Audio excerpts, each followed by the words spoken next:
ఇస్తాం. ఇప్పటి నా కాన్స్టిట్యున్సీలో సిమెంట్ రోడ్లు అవుతున్నాయి, సివరేజ్ లైన్లు అవుతున్నాయి, స్ట్రీట్ లైట్లు అవుతున్నాయి. వేరే వేరే ఆశ్చర్యపోతున్నారు ఎట్లా జరుగుతుందని చెప్పి. చేపించుకునే శక్తి మనకు ఉంది కాబట్టి ఆ పద్ధతిలో చేపించుకుంటున్నాం. మేము మాత్రం ఎవరి దగ్గరికి పోము, ఎవరితోని గొడవలు చేసుకోవాల్సినటువంటి అవసరం మాకు లేదు కాబట్టి మేము ఆ పద్ధతిలో మేము ముందుకు వెళ్ళుకుంటూ వస్తున్నాం. రెండోది, పార్టీ పరంగా ఈరోజు కేసీఆర్ గారి నాయకత్వం, తెలంగాణ ఉద్యమ నేపథ్యం 1969, ఆ తర్వాత జరిగిన 72, ఇవన్నీ మనం చూడలే. స్వాతంత్రం 1947 సంవత్సరంలో కూడా మనం చూడలే. కానీ తెలంగాణ ఉద్యమాన్ని కళ్ళారా చూసినటువంటి వ్యక్తులం ఇక్కడ మనం అందరం ఉన్నాం. అసలు ఈ పార్టీ ఆవిర్భావం ఎట్లా జరిగింది, కేసీఆర్ గారు ఏ పద్ధతిలో నాయకత్వం వహించారు, కేసీఆర్ గారి కంటే ముందు బలమైనటువంటి నాయకత్వం లేదా అంటే ఉంది. ఎంఐఎంలు ఉన్నారు, కానీ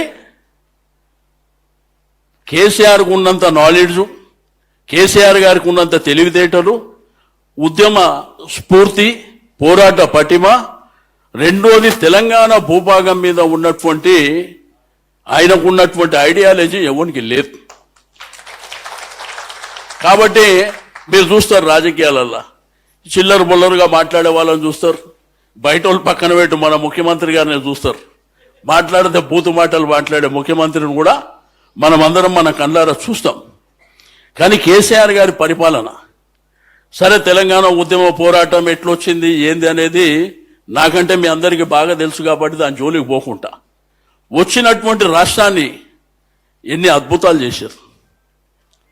మీరు గ్రామాలలో, హైదరాబాద్లో మనం ఉంటాం కాబట్టి మనకు చాలా తక్కువ తెలుస్తుంది. మన బంధువులు గ్రామాలలో ఉంటారు కాబట్టి మనకంటే ఎక్కువ తెలుస్తుంది.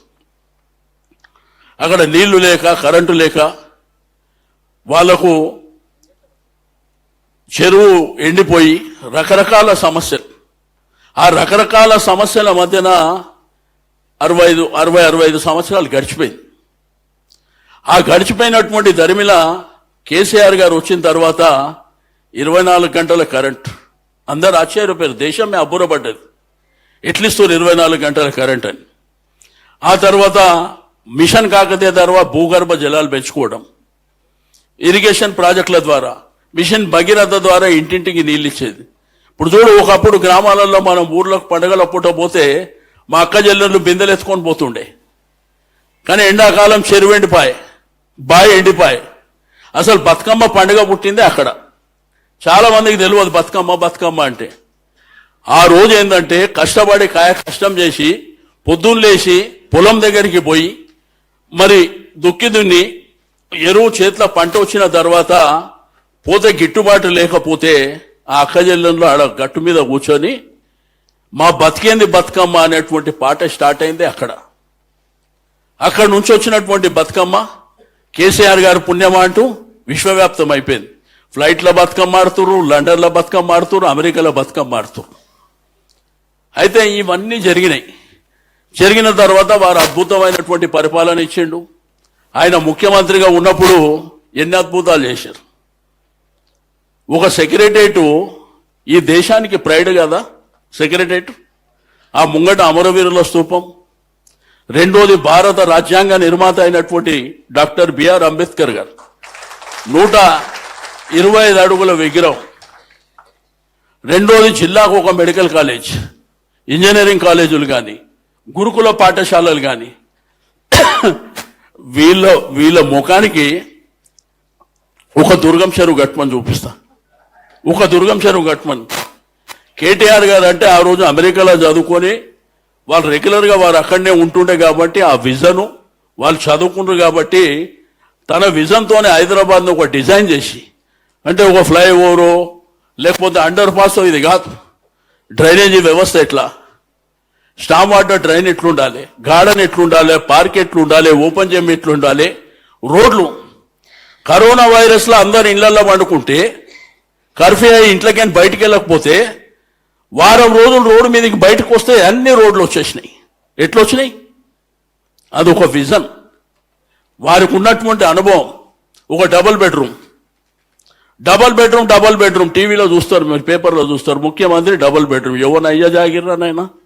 అది కట్టింది మనం కదా. 1,00,000 కట్టినాం కదా, 1,00,000 కట్టినాం. మన కండ్ల మూట బట్టి విక్రమార్క గారిని అయితే తీసుకుపోయి చూపించిన. కాబట్టి ఇవన్నీ జరిగినాయి.